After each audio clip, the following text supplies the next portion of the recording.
Chers amis, voilà donc le troisième cours du réveil de la délivrance de Pourim. Et nous continuons donc. Aval be'emet Mordechai sheya gamken bechinat Torah. C'est-à-dire que nous avons vu que Haman Aracha avait fait son calcul et donc voulait tirer le sort le jour où Moshe Rabbeinu était mort. Parce qu'il ne savait pas que c'était aussi le jour de sa naissance. Et donc, il a pensé que c'était un jour propice pour anéantir, Dieu préserve, le peuple d'Israël. Et donc, il voulait anéantir, en quelque sorte, Moshe Rabbeinu. Mais, ce qu'il ne savait pas, c'est que Mordechai était aussi le tzaddik de la génération. Il n'avait pas compris que dans chaque génération, il y a un tzaddik. Il y a un tzaddik qui vient délivrer le peuple juif. Et dans la génération de la Xéra, de l'anéantissement du peuple juif de préserve, c'était justement Mordechai et Esther qui étaient les tzadikim. Et donc, Be'emet Mordechai Shaya Gamken Bechinat Torah, qui était aussi représenté la Torah comme Moshe Rabbeinu. Ayalo Kohar les galot astara. Il avait la force de dévoiler les choses cachées, la Torah cachée, ou l'achnio, ou le otsio mimeno kol a yenikato. C'est-à-dire qu'il avait la force. Parce que bien sûr, les forces impures viennent toujours puiser leur énergie dans la sainteté. C'est pour ça qu'elles aiment tant les juifs. Parce qu'un juif qui tombe, Dieu préserve, ça leur amène en quelque sorte beaucoup de nourriture de sainteté. Et c'est ce que faisait Haman. Mais Mordechai avait la force de dévoiler cette astara et de l'étouffer, d'étouffer les forces du mal et de sortir de l'intérieur de la citra, c'est-à-dire des forces du mal, de sortir les étincelles qui s'y trouvaient, desquelles Haman Aracha se nourrissait. She'anik be'akedusha vela asot mizeh Torah, et ces étincelles-là qu'il a sorties, il en a fait même de la Torah, Chadasha, une Torah Chadasha bechinat chayit bala ve'ichayeu, comme c'est écrit, que les forces du mal veulent toujours avaler la Kedusha, avaler le tzaddik, dayenu, shayalo kohar leachnia ara ou l'agbia achiyut sheyesh sham. Il avait la force, donc d'anéantir les forces du mal et de sortir là-bas toutes les étincelles de sainteté qui s'y trouvaient. Comme on l'a expliqué maintes et maintes fois, ça correspond au Averot. Quand un juif fait une Avera, des étincelles de sainteté de son âme tombent dans l'impureté. Quand il fait tchouva, il doit ramener ces étincelles de sainteté qui étaient tombées. C'est ça la tchouva. C'est ramener les étincelles. Et donc le tzaddik, bien sûr, est obligé, le tzaddik de la génération, il vient pourquoi le tzaddik de la génération? Pourquoi on a besoin dans chaque génération d'un tzaddik? Et tout simplement parce que c'est lui qui aide le Baal Tchouva à sortir ces étincelles-là. Le Baal Tchouva n'a pas suffisamment de force lui seul pour faire ce travail, et donc c'est le tzaddik qui vient l'aider à sortir toutes les étincelles qui sont tombées là-bas. Jusqu'à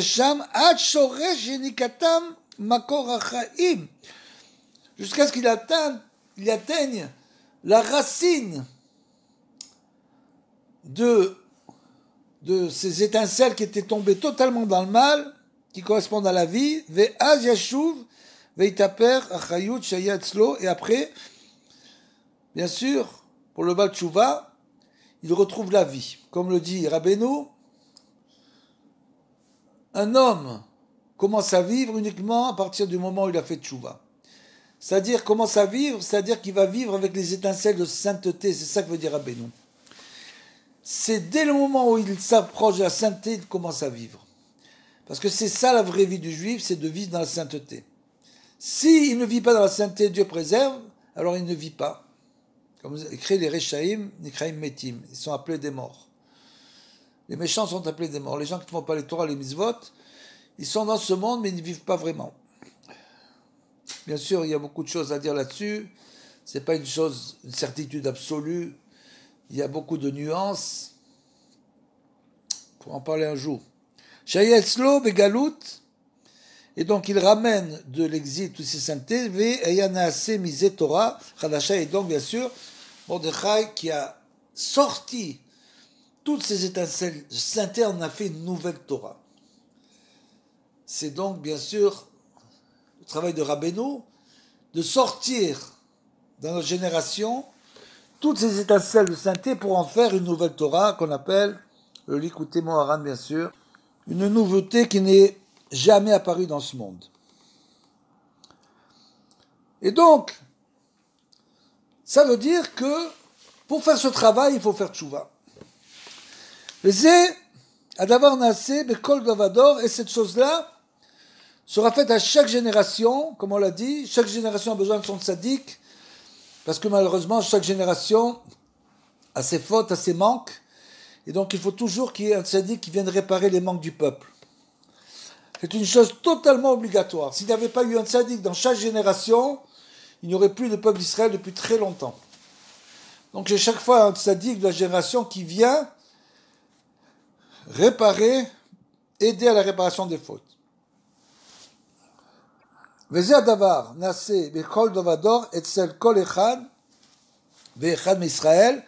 Quand on fait teshuvah, behemet, karaoui, c'est-à-dire véritablement comme il faut, ça veut dire quoi comme il faut? Comme il faut, ça veut dire qu'on veut aller jusqu'au bout. On ne s'arrête pas en chemin. Quand on fait teshuvah, on doit aller jusqu'au bout, continuer sans arrêt.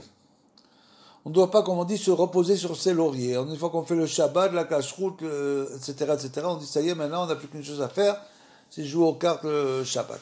Non, il faut étudier la Torah maintenant, se renforcer dans la Torah, dans les prières, dans les doutes, il ne faut jamais arrêter. Et donc, Teshuvah behemet karaoui, qui zéberina Teshuvah, c'est ça la vraie Teshuvah. Shemi chez noté, baderer ratov, ou bachar leasmo chelek, de goral hara razve shalom, c'est celui qui avait dévié du chemin, qui est tombé dans le mal. Et donc, celui-là, i efshar lo, Sheetaken veyashu le deraratov qui im aliede teshuva shu bechinat Shabbat. Donc, il ne pourra réparer tout ce qu'il a fait que lorsqu'il fera une vraie teshuva qui est de l'ordre du Shabbat, alma deate du monde à venir, kamuva dayenu sheu muchar le istaref ou le ibachen bederer aou shealach.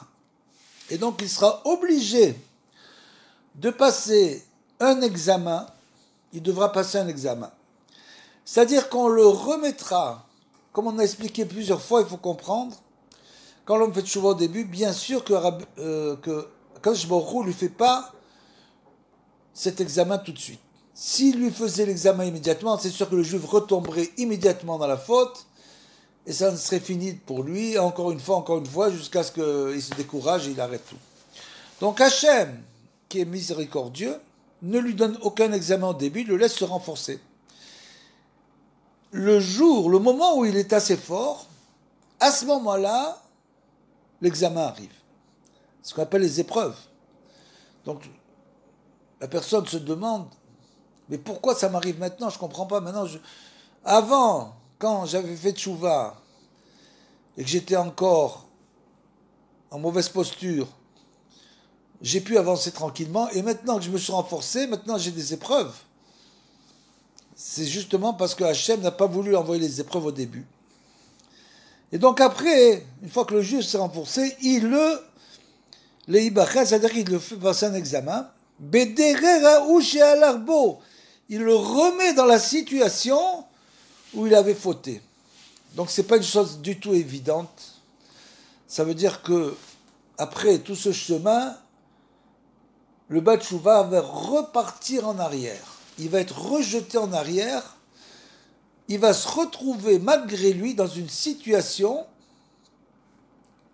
à laquelle il n'avait même pas rêvé. Il pensait que c'était fini, qu'il était sur l'autoroute grande vitesse et que plus rien ne l'arrêterait, et pourtant on le fait revenir en arrière et on le remet dans la situation dans laquelle il était avant la tchouva. Le Bechinat Teshuvat HaMishkal, ça s'appelle Teshuvat HaMishkal, c'est-à-dire la Teshuva des balances, c'est comme une balance. Pour l'instant, il y a un côté de la balance qui était en bas, c'était la balance des fautes. Toute la Teshuva qu'on a fait n'a pas encore réussi à faire la kapara, le pardon des fautes, obtenir le pardon. Et donc il va falloir, pour obtenir le pardon vraiment, nous retrouver dans la même situation dans laquelle on était avant la Teshuva et de passer l'examen. Teshuvat HaMishkal, כמובן, לעד היינו שהוא מוכרח לשוב ולהיות בכל אותם הדרכים הרעים. Il est obligé de revenir dans tous ces mauvais chemins. Et c'est bien sûr un tsar pour lui, une grande souffrance de se retrouver dans des situations pareilles. Shaya Bahem Mikodem qu'il était auparavant. Les shaver ta'avato, on veut vérifier s'il a vraiment cassé ses envies et ses passions.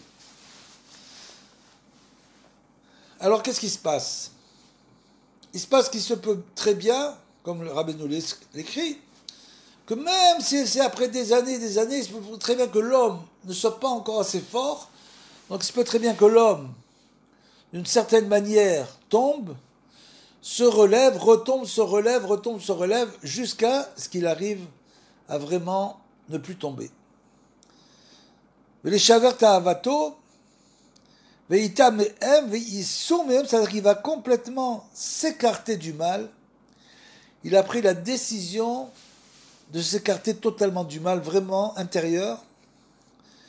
Ve'tsarir le'ler derer kol adrachim ha'em ad asher yashuv les mekomo. Il doit donc tout revenir de tous ces chemins-là. El im aderer shoresh shne adrachim shesham kulotov.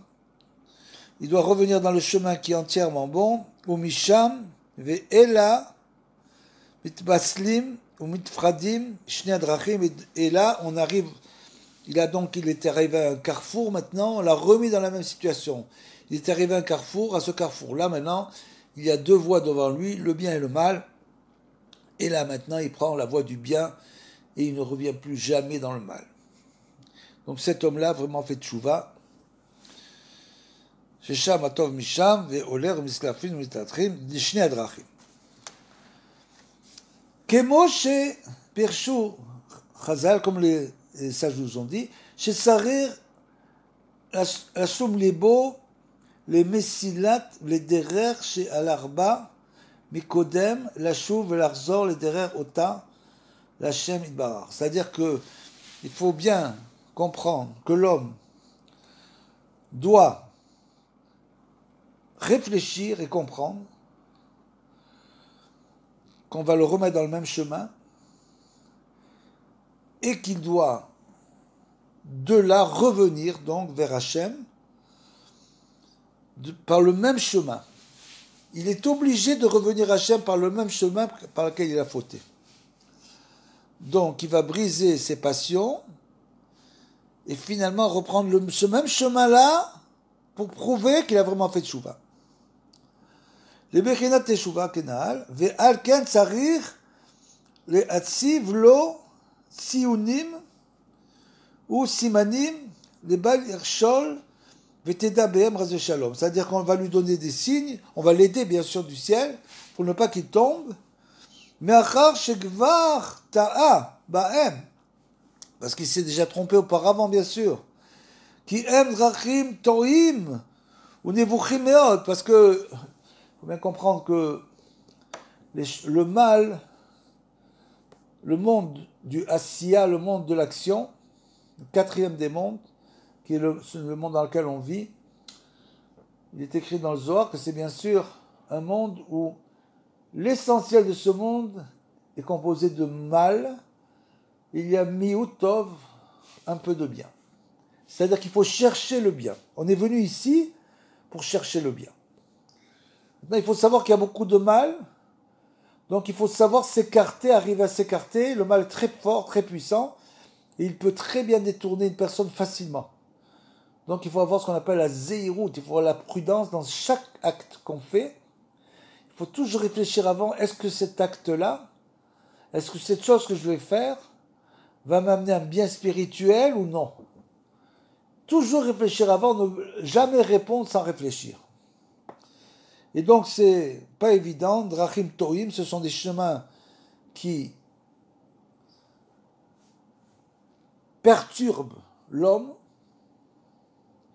il se trompe, וצריך לשמור עצמו מאוד ולעשות לעצמו סימנים, ציונים, et l'homme doit se faire en quelque sorte des signes pour se rappeler chaque fois de ne pas tomber. C'est pas qu'il va tout oublier le mal. Il va dire maintenant je suis dans le bien, j'oublie le mal. Non, il faut se rappeler tout le temps, faire des signes, ça lui permet d'avoir de la prudence. Parce que c'est toujours l'épreuve vient à un moment où l'homme s'y attend le moins. Il est tranquillement dans un endroit, il n'a aucune mauvaise pensée, il est content, heureux, il a fait tchouva, etc., etc. Un endroit cachère, tout est cachère, tout est propre, tout est nickel. Et d'un coup, lui vient une épreuve, alors il ne s'attendait pas du tout. Et donc cet effet de surprise peut faire tomber l'homme. C'est pour ça qu'il faut toujours se rappeler, avoir des signes qui le rappellent toujours, fais attention. Les balles, il a quête de peur qu'il soit pris au piège. Bahem, Razve Shalom, Od, Vezeu, She Yeme, Lecha, Tamchurim, Dayenu, Tamchurim Alev, She Tovel, Be'et, Sheshav, Ve'oler, Derer, Adrachim, Amarim. Et l'homme, quand on le remet dans cette situation, bien sûr, il peut se retrouver avec beaucoup d'aigreur, d'amertume dans le cœur.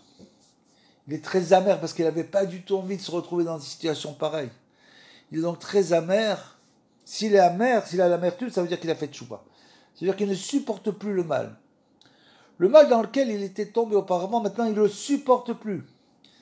Donc il va avoir l'amertume de se retrouver dans ces situations. Mais od la chouv le derer au tamadrachim, de revenir dans ces chemins-là, el amaderer kenaal, vetsarir lisbol, merirut, gadol vekaché, kasha meod, ad asher yavor, kol au tamadrachim, et l'homme doit donc subir toutes ces amertumes parce qu'il est obligé malheureusement de revenir dans ces chemins pour montrer qu'il a vraiment fait tchouva.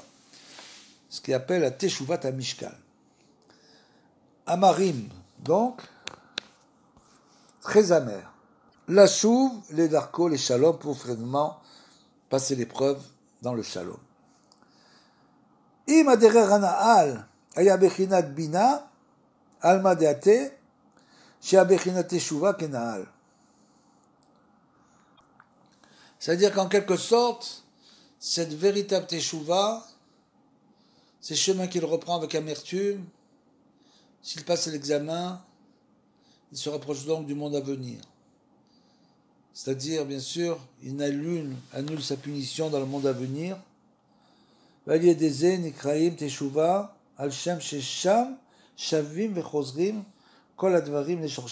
que maintenant, il est arrivé à relier toutes ses actions, ces mauvaises actions du passé, à les transformer et à les relier de nouveau à leur racine, à relier son âme à sa racine. Il a extrait de l'impureté toutes les étincelles qui étaient tombées à cause de ses fautes, il les a ramenées maintenant, et son âme maintenant peut revenir se brancher à sa racine. Les shorsham qui sham ou kuloto, bien sûr, parce que la racine, c'est une racine spirituelle qui ne contient que du bien, naturellement. Vaklal, sheikar bechinat teshuva, shetzarich, les hashiv, ou les arzir, ou les alot, gam aderer, asmol, el shorsho, anaal. Et donc la teshuva, c'est aussi de ramener aussi donc tout le yetzer hara, le ramener à sa racine, toutes les fautes, les ramener à leur racine. c'est le côté gauche. Le côté gauche, on le ramène aussi à la racine.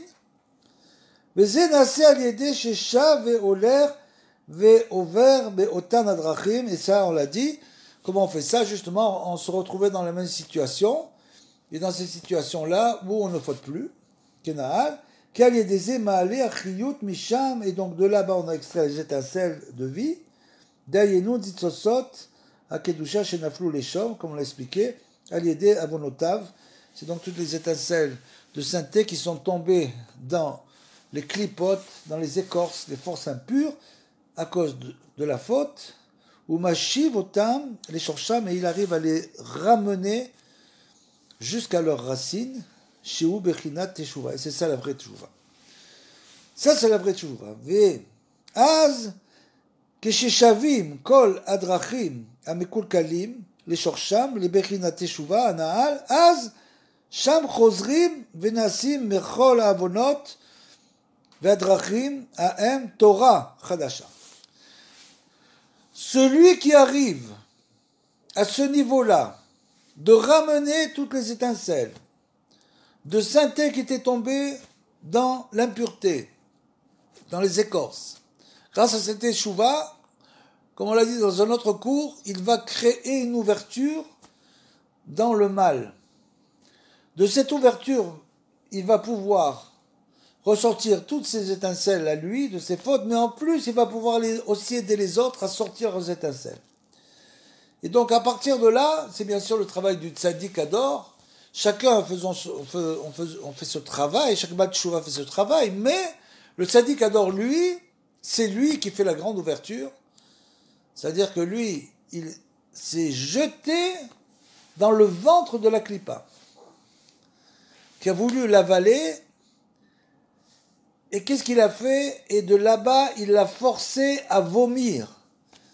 Il a forcé la clipa à vomir toutes les étincelles de sainteté, c'est-à-dire que tous les juifs qui étaient tombés là-bas, et pour faire leur réparation. Et après, à cause de ça, il a réussi donc à créer une nouvelle Torah, Torah Chadasha, un nouvel enseignement de Torah, Bebechinat Chaïd Bala Veikraeu, ce qu'on vient de dire. Kenal Shenase Mise Eshet Chaïd, de là, il a fait l'homme Eshet Chaïd, c'est la femme de l'homme fort, Torah Chadasha, de là il a fait donc une nouvelle Torah. V'chen katav Rabbeinu, Shimei Avonot Israël, Shizaku la'atid lebechinat teshuva ametit, Yeh sham naaseh mehem Torah Chadasha. Et donc bien sûr, c'est la Torah de Rabbeinu, c'est-à-dire cette Torah nouvelle, qui est une Torah de réparation justement. Dans notre génération, on a tellement besoin de réparation. Combien de juifs n'ont pas besoin de réparation dans cette génération? Je pense que tous les juifs ont besoin de réparation. Quel que soit leur niveau, on a tous besoin de réparation. On est passé par des périodes très difficiles, des grandes périodes de grands changements. Et donc il y a eu de très grands changements dans le monde. Et donc, à cause de ça, bien sûr, il faut beaucoup de réparation. Nous avons besoin, c'est la génération, nous avons certainement le plus besoin du tzaddik ador, du tzaddik de génération. Et on le voit, il y a 50 ans, les Breslevim disaient comme ça, oui, c'est une génération, on a besoin de plus du tzaddik, et on voit que malheureusement les gens s'écartent complètement du tzaddik et qu'ils ne se lient pas au tzaddik. Mais aujourd'hui on peut dire qu'on voit l'effet incroyable de Rabbeinu sur toute la génération, que de plus en plus de gens vont au Ouman. Des milliers de gens, pour ne pas dire des millions de gens, sont déjà allés au Ouman. Et tout ça, c'est pour nous parler, on doit effacer le souvenir d'Amalek. כמו שכתוב, זכור את אשר עשה לך עמלק. Souviens-toi ce qu'a fait Amalek, comme il est écrit, שכל מעשה עמלק דיינו, Idgabrot asitrachara, à la Khelishukoa, que Amalek, bien sûr, c'est les forces du mal, c'est un tamtsit, un concentré de forces du mal. Ça ne peut pas être plus concentré qu'Amalek, et donc, qui s'attaquait sur les Chalouché-Kohar, sur les gens qui étaient faibles, chez Israël, dans l'histoire d'Amalek, que Hanan Poltam, c'est-à-dire que la nuée de gloire les a rejetés, c'était, bien sûr, c'était aussi les Erev Rav. Donc ils ont été rejetés en arrière, ils n'avaient plus de force. Est venu Amalek et, bien sûr, il les a tués. Velken, Srechim la Gbia Otam, ou l'Arziram, les Mekomam, les Bechinat, Teshuva, Sheya Bechinat Inane Kavod. Et on doit les faire revenir à l'intérieur des nuées de gloire. Il doit faire Teshuva. Bechinat, Souka, comme c'est une Souka, Inane Kavod, c'est comme une Souka. Bechinat Ima de Masrecha al Banim, c'est-à-dire que la mère qui couve ses enfants. Veze Bechinat Zachor et Asher Asa Lecha Amalek, tout ça pour nous dire, rappelle-toi ce qu'a fait Amalek, rappelle-toi Zachor Daika, qui tsarir le'arzir Maaseh Amalek de Bechinat Zikaron, parce qu'il ne faut jamais oublier.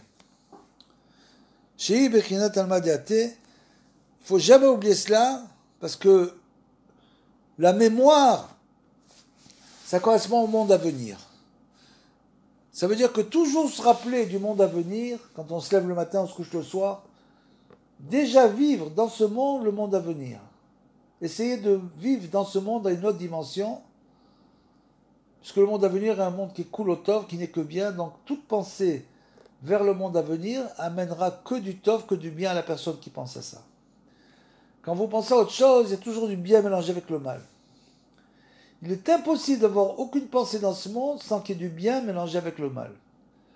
La seule pensée pour laquelle il n'y a que du bien, c'est le monde à venir, c'est Hachem Idbara, bien sûr. Dans cette pensée-là, il n'y a pas de mal, il n'y a que du bien. Donc c'est pour ça que Rabbeinu nous enjoint, même le matin quand on se lève, de penser au monde à venir. Et ce monde à venir, ça correspond à la Teshuvah. Parce qu'en fait, tout le monde doit faire Teshuvah. Chacun à son niveau, on doit tous faire Teshuvah. C'est ça le monde à venir. Le monde à venir, c'est la Teshuvah. C'est l'homme qui a fait Teshuvah. וזה נעשה בכל שנה ושנה בבחינת הימים האלה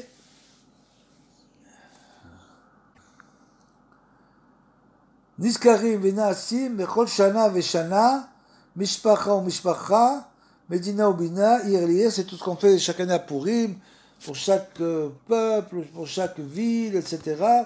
שכל אחד ואחד שזוכה לנצר מלחמת עמלק וזוכה לשוב בתשובה, parce que tout celui qui arrive à vaincre le mauvais penchant qui s'appelle Amalek, bien sûr, s'il arrive à vaincre le mauvais penchant, il fait teshuva vraiment. Ve'as chozrim ayamim shem bechinat amidot, c'est-à-dire que reviennent les jours avec leurs limitations. Shesham abechira, parce que c'est là, dans ce monde, où il y a l'espace et le temps, où nous avons le choix, bien sûr, on doit toujours faire le choix du bien. Ki yesh yemetov et yemera, parce qu'il y a des jours qui ont un potentiel de bien et des jours qui ont un potentiel de mal. Pour expliquer ça, il faut comprendre, c'est simple. Par exemple, le jour de Tisha B'Av, c'était un jour qui avait un potentiel de mal. Et le fait qu'il soit passé plusieurs choses négatives à Tisha B'Av, notamment les explorateurs, etc., plusieurs choses sont passées. Ces mauvaises actions, on nous dit le Harizal, ont réveillé en haut la racine du mal. S'il n'y avait pas eu de mauvaises actions, bien que c'est des jours qui avaient un potentiel de mal, à ce moment-là, il ne se serait rien passé. Mais comme justement, ces fautes-là ont été faites à Tisha B'Av, alors ça a réveillé le potentiel de mal qui a pris toute sa force des fautes, comme on vient de l'expliquer. Et donc, c'est pour ça que les deux Beth Amikdash ont été détruits à Tisha B'Av. Chose incroyable. Parce que ce potentiel-là a été réveillé. Jusqu'à ce que nous construisions Bezrat Hashem, Venaforou. C'est-à-dire qu'on va transformer, comme c'est pourri, on transforme les jours de mal en jours de bien. Amen. Veyemara vechozrim kulam el mekomam shiwa teshuva. Et donc on a expliqué Shehu bechinat zikaron. Comme on vient de le dire, Kenaal, Shehu le ma'alam et ayamim, parce que on doit être en fait ce monde à venir dans lequel on se branche, positif, il est au-dessus du temps et de l'espace. Donc ça veut dire dès l'instant où on se branche au monde à venir, on y pense, à ce moment-là, on passe dans une autre dimension. Bechinat kulotov, c'est entièrement bon, Kenaal, Vesham, Yitratshim, Venaasim, Mechadash, Venaase, Mehem, Yemetov, et on transforme. Donc là-bas, grâce à ça, tous les jours de mal en jours de bien, Dayenu Torah, c'est-à-dire en Torah. On essaie de transformer, de recevoir à nouveau la Torah, comme ça s'est passé à Purim. À Purim, on a reçu la Torah, comme on l'a dit, on a reçu la Torah de notre plein gré à Purim. Au mont Sinaï, on a été forcé de la recevoir. Hachem a dit, ou vous recevez la Torah, ou je marzir, je remets le monde au tohu vavohu. Je détruis le monde. À Purim, on l'a reçu de notre plein gré. Kimou ve kiblou. Anaal, vezeu bechinat, ashivenu Hashem elecha, venashua chadesh yamenu kekedem. Reviens vers nous, Hashem, et nous pourrons revenir au jour d'antan. Keshezochim, lashuv, et là, bechinat teshuva, quand on revient à Hashem.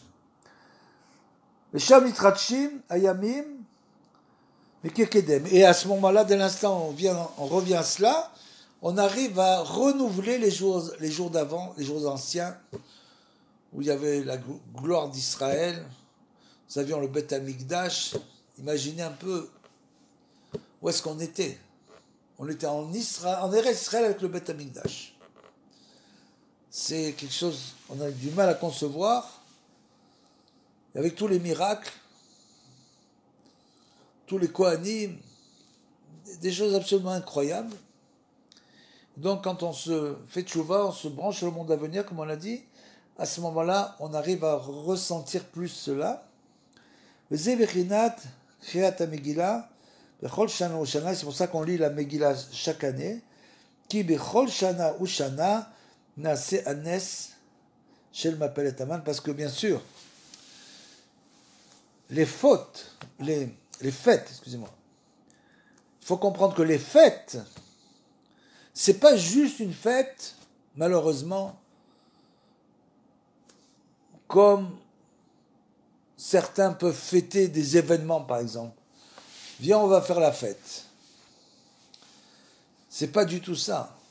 Les fêtes juives, c'est une énergie spirituelle qui revient dans le monde à chaque année. À chaque fois revient la même énergie de la fête, du fait des événements qui se sont passés. C'est comme une mémoire des événements qui revient dans le monde. Et donc cette énergie spirituelle entraîne qu'à chaque fête, il se passe chaque fois des choses qui se sont passées du temps de Purim vraiment, du premier Purim. Donc, cette énergie se renouvelle chaque année et revient dans le monde. Et pour celui qui suit les commandements, il se retrouve imprégné de cette énergie. Qui bechol shana u'shana naase un nes. Et donc, chaque année, il va y avoir un nes, un miracle à Purim, pour le peuple juif. Shel mipalat haman, c'est-à-dire que il va y avoir une destruction de Haman, des forces négatives. Chaque année, cette année, Baruch Hashem, avec la guerre, on a vu des Nissim. À Palat Haman, on a eu ça toute l'année. Baruch Hashem, c'était toute l'année Purim. Mais malgré tout, ça a été des guerres très difficiles, très longues. Il y a eu beaucoup de morts, bien sûr, malheureusement, tzadikim. Mais à Purim, il va y avoir encore une victoire bien plus forte, avec la destruction d'Aman, Amalek, qui est à Doua, Ve'az osim Purim, Ve'korim, Amegila, Shenasit, Misé, et alors à ce moment-là, on fête cela, on fête la destruction d'Amalek, tous ensemble, en lisant la Megillah, qui en fait, comme l'explique Rabbeinu, c'est le Sipurei Masiot, c'est les contes de la vie de Purim. Le Sipurei Masiot, de la même manière que le Sipurei Masiot, c'est-à-dire les contes, en fait, c'est pas du tout les contes, quand on dit Sipurei Masiot, ça n'a rien à voir avec des contes. Ce sont des, comme on l'a dit, des histoires de vie. Des histoires vécues. Sipurei Masiot, des histoires vécues. Et donc, de la même manière, on va donc revivre. À chaque Purim, on va revivre. Si bien sûr, on est collé à cette énergie, on va revivre les moments de Purim qu'ont vécu Mordechai et Esther. Mais bien sûr, il faut comprendre toujours la même chose. Il faut avoir les yeux suffisamment ouverts pour voir ce qui se passe et pour comprendre, faire la liaison entre les événements de notre vie, d'histoire vécue, et les événements qui sont passés lors du premier Purim.